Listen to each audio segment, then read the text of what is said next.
आपका JEE mains में क्या परसेंटाइल रहा था? आईएलएम यूनिवर्सिटी लेने का क्या रीज़न रहा था? फैकल्टी बहुत अच्छे है, सपोर्टिव है। आपको यहाँ पे कोडिंग वगैरह कैसे कराते हैं? कैसा है यहाँ का स्टार्टअप कल्चर, उसके बारे में बताओ। थोड़ा सा रैगिंग कल्चर कैसा है यहाँ पे? रैगिंग तो नहीं होती? कैंपस लाइफ वगैरह कैसी है? इवेंट्स वगैरह होते हैं, फेस्ट वगैरह होते हैं, तो यहाँ पे करिकुलम को लेकर कैसे काम कर रही है ये लोग? तो आईएलएम यूनिवर्सिटी इस पर कैसे काम कर रही है कि प्लेसमेंट लग जा रहा है बच्चे का? अगर कोई बच्चा यहाँ पे एडमिशन लेता है तो उसका क्या एवरेज प्लेसमेंट चला जाएगा और क्या एक्सपेक्ट करना चाहिए उन्हें? So hello guys, welcome back to YouTube channel. तो अभी हम हैं आईएलएम यूनिवर्सिटी के ग्राउंड पे, और इस ग्राउंड पे यहाँ के बीटेक स्टूडेंट से बात करेंगे क्या इस कॉलेज में तुम्हें एडमिशन लेना चाहिए नहीं लेना चाहिए, क्या यहाँ का प्लेसमेंट रेशियो रहता है, और जो तुम्हें एडमिशन लेने के टाइम पे इतनी बड़ी बड़ी बातें बता रहे होते हैं कि इतना का प्लेसमेंट है, इतना का एवरेज प्लेसमेंट है, इतना का हाईएस्ट प्लेसमेंट है, तो वो कहाँ तक सच है, और क्या तुम्हें 2025 में इस कॉलेज को कंसिडर करना चाहिए नहीं करना चाहिए। अगर जेईई मेंस में तुम्हारा खराब रिजल्ट आ गया है और 12th के बोर्ड पे एडमिशन लेने का सोच रहे हो और आईएलएम यूनिवर्सिटी देख रहे हो, तो तुमको ये वीडियो पहले देख लेना चाहिए, उसके बाद तुमको डिसीजन लेना चाहिए कि तुम्हें यहाँ पे एडमिशन लेना चाहिए या नहीं लेना चाहिए। और इस यूनिवर्सिटी से लेके कुछ भी क्वेरी रहती है तुम्हारे पास, तो मैं इनका डिस्क्रिप्शन में लिंक वगैरह दे दूंगा, तो वहाँ से भी इनसे कनेक्ट कर लेना, क्योंकि बहुत सारी ऐसी चीज़ें होती है जो कि हम कैमरे पे डिस्कस नहीं कर सकते, लेकिन फिर भी मैं ट्राई करूँगा होनेस्ट रिव्यू लेने का कि यहाँ पे क्या चल रहा है बच्चों को माइंड में। तो आपका क्या नाम है और कहाँ से हो?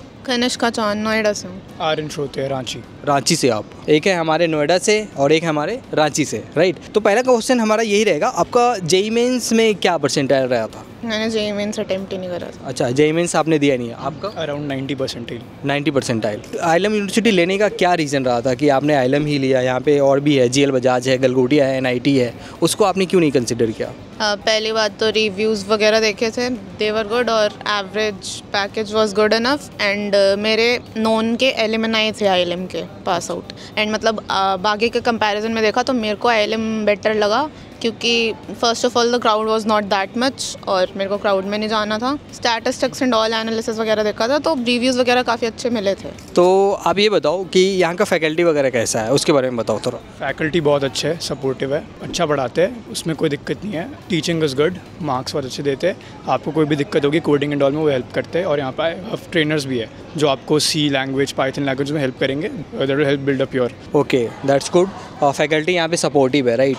ओके, अब हमारा नेक्स्ट सवाल ये रहेगा कि आपको यहाँ पे कोडिंग वगैरह कैसे कराते हैं, मतलब कब से कोडिंग करना स्टार्ट हो जाता है यहाँ पे, उसके बारे में बताओ थोड़ा। पहले सेमेस्टर से ही कोडिंग स्टार्ट हो जाती है, एंड हमारे सेकंड सेमेस्टर में इन्होंने डीएस से इंट्रोड्यूस कर दिया है। तो फर्स्ट ईयर में ही कोई कॉलेज हमने देखा तो नहीं है जो डीएस से इंट्रोड्यूस कराता है, तो अभी हमारा सी प्रोग्रामिंग में डीएस से कराया था इन्होंने सेकंड सेमेस्टर में। बाकी साथ साथ ये पाइथन जैसी लैंग्वेज भी लेके चलते हैं, एंड हमने सुना सेकेंड ईयर से वो जावा वगैरह भी कराते हैं, तो लैंग्वेजेस की डाइवर्सिटी है, सब लैंग्वेजेस साथ में पढ़ाते हुए चलते हैं। फर्स्ट सेमेस्टर से ही कोडिंग पे बहुत ज़्यादा ध्यान दिया जाता है। ओके, मतलब कोडिंग कल्चर यहाँ पे काफ़ी सही, कोडिंग कल्चर बहुत ही अच्छा है। हैकाथॉन्स वगैरह के बारे में कुछ बताओ। बहुत ऑफन होते रहते हैं, जब मतलब हमारे फर्स्ट ईयर में 3 से 4 बार हैकाथॉन्स, आइडियाथॉन्स ऑलरेडी हो चुके हैं। ओके, मतलब फर्स्ट ईयर में काफ़ी अच्छा आपने एक्सपीरियंस लिया है हैकाथॉन्स वगैरह करा के। हाँ जी, हाँ जी। नेक्स्ट क्वेश्चन हमारा ये रहेगा, क्या इस यूनिवर्सिटी में अगर किसी का जेईई मेंस में कम परसेंटाइल आ गया है तो उसको ये यूनिवर्सिटी को कंसिडर करना चाहिए, कोई अदर यूनिवर्सिटी भी देखनी चाहिए? करनी चाहिए, फॉर श्योर करनी चाहिए, क्योंकि अभी तो फिलहाल 2-3 साल पहले ये खुद की मतलब रिकॉग्नाइज्ड यूनिवर्सिटी बनी है, तो आगे से जो प्लेसमेंट्स होंगी वो कैंपस प्लेसमेंट्स यूनिवर्सिटी की तरफ से होगी। पहले एकेटीयू की तरफ से एफिलिएटेड था, अब एकेटीयू कंपनीज नहीं भेजेगा, तो यूनिवर्सिटी की प्लेसमेंट्स काफ़ी हद तक अच्छी हो जाएंगी। एंड अपकमिंग ईयर्स में तो इसमें स्पेशलाइजेशंस वगैरह भी आ रही हैं, तो you can consider this as a very good option. Next सवाल हमारा ये रहेगा कि स्टार्टअप कल्चर के बारे में थोड़ा सा बात बताओ कि कैसा है यहाँ का स्टार्टअप कल्चर, उसके बारे में बताओ। स्टार्टअप कल्चर पे आपको काम करने मिलता है, इंक्यूबेशन सेंटर बनाइए अलग से उन्होंने फॉर स्टार्टअप कल्चर ओनली। आप अपनी आइडियाज़ प्रेजेंट करो, वहाँ पे लोग आपको आके हेल्प करेंगे और आपके स्टार्टअप्स पे काम करने के लिए हमेशा रेडी होते हैं, और वो आपको क्लास में आके बताते हैं कि ऐसी स्टार्टअप्स हमारी, if you want to join you can. तो आपको आके वो जो हमारे सीनियर्स है 3rd 4th ईयर के, वो आपको आइडियाज़ देंगे, वो बताएंगे स्टार्टअप के बारे में, और फिर बहुत हेल्प करते हैं। Seniors are supportive as well. थोड़ा सा रैगिंग कल्चर कैसा है यहाँ पे? रैगिंग तो नहीं होती है, उसके बारे में बताओ थोड़ा। नहीं, सीनियर की तरफ से तो हमने कभी ऐसा एक्सपीरियंस भी नहीं करा और सुना भी नहीं है रैगिंग वगैरह वाली चीज़, और यहाँ पे वही एंटी रैगिंग वाली चीज़ चलती है, तो नहीं। ठीक है, अब हमारा नेक्स्ट सवाल ये रहेगा कि यहाँ पे कैंपस लाइफ वगैरह कैसी है? इवेंट्स वगैरह होते हैं, फेस्ट वगैरह होते हैं, सुने मैं बहुत पहले कि फेस्ट भी नहीं होता था यहाँ पे, तो अभी कैसा है कल्चर? लास्ट ईयर से ही इन्होंने फ्रेशर्स करानी शुरू करी है। बाकी इवेंट वगैरह साल में एनुअल इवेंट तो वही एक ही होता है, मोज़ैक, बट वो बहुत ग्रैंड, बहुत अच्छा होता है। तो इतने ज़्यादा इवेंट्स तो नहीं होते हैं, बाकी क्लब्स वगैरह हैं वो अपने अलग अलग इवेंट्स कराते रहते हैं। बाकी जो पूरा यूनिवर्सिटी इवेंट होता है, वो फेस्ट होता है, वो तो एक ही बार होता है। हाँ, वो बहुत ग्रैंड होता है, बहुत अच्छा होता है। बाकी फ्रेशर्स इन्होंने लास्ट ईयर से इंट्रोड्यूस कराया, उससे पहले से नहीं था। तो अपकमिंग ईयर्स में यू कैन थिंक कि हाँ वो और अच्छा होता जाएगा, बढ़ता जाएगा। बाकी कैंपस लाइफ तो बहुत ही अच्छी है। अब हमारी तो फर्स्ट ईयर की बहुत ही अच्छी रही है। हमारे ये बता दो कि क्लास में गर्ल्स और बॉयज़ का क्या रेशियो रहता है, उसके बारे में बताओ। अब बीटेक में तो लड़कियां बहुत ही कम रहती हैं। मतलब अगर मैं बीटेक में अपनी क्लास में देखूं तो 3:1 का रेशियो चलता है। 3 is boys and 1 is girl. मतलब बहुत ही कम लड़कियां रहती हैं बीटेक में। बाकी कोर्सेज़ के बारे में तो पता नहीं है मेरे को। ठीक है, अब ये बताओ कि प्लेसमेंट्स पे जैसे क्या है ना कि अभी नोएडा में आप देखोगे तो बहुत सारे कॉलेजेस है यहाँ पे, राइट। तो बहुत सारे यूनिवर्सिटीज़ क्या कर रहे हैं ना कि प्लेसमेंट ही नहीं करा पा रही है, ठीक है, क्योंकि उनका करिकुलम अपडेटेड नहीं है, 10 साल 15 साल पुराना करिकुलम है। तो यहाँ पे करिकुलम को लेकर कैसे काम कर रही है ये लोग? करिकुलम बहुत ही अपडेटेड है। कोई भी मैंने यूनिवर्सिटी देखी नहीं है जो DSL आई फर्स्ट ईयर में। इन्होंने DSL आई है विद C। अभी हमें 3 लैंग्वेज पढ़ा रखा है इन्होंने।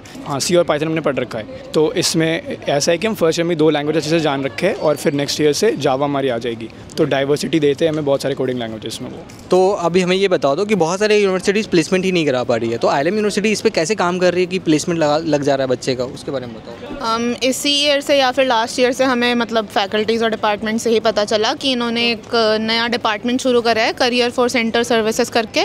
तो उसमें ये कम्युनिकेशन स्किल्स इन्हांस करते हैं, वर्बल स्किल्स इन्हांस करते हैं, ऐसे ही नए सब्जेक्ट्स इंट्रोड्यूस कराते हैं। तो वो बच्चे का कॉन्फिडेंस और पर्सनालिटी बूस्ट अप करने के लिए बहुत हेल्प करती है। तो they are taking initiative placement cells अच्छे बनाने के लिए। हाँ, इंक्यूबेशन सेंटर बहुत बड़ी चीज़ करी है इन्होंने लास्ट 1-2 साल में।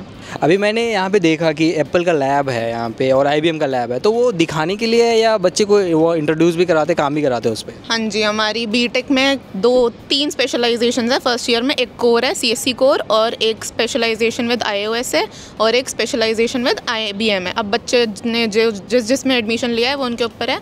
IBM वालों का थोड़ा अलग कोर्स चलता है, iOS वालों का थोड़ा अलग कोर्स चलता है। एंड जो लैब्स हैं वो उनको करते हैं, उनको एक्स्ट्रा सब्जेक्ट्स पढ़ाए जाते हैं, उनको एक्स्ट्रा प्रोजेक्ट्स दिए जाते हैं, एक्स्ट्रा कोर्सेज करवाए जाते हैं। तो हाँ, मतलब उन जो बच्चे स्पेशलाइजेशंस लेते हैं उनको थोड़ी ज़्यादा एक्सपोजर मिलता है फील्ड्स एंड ऑल में। राइट।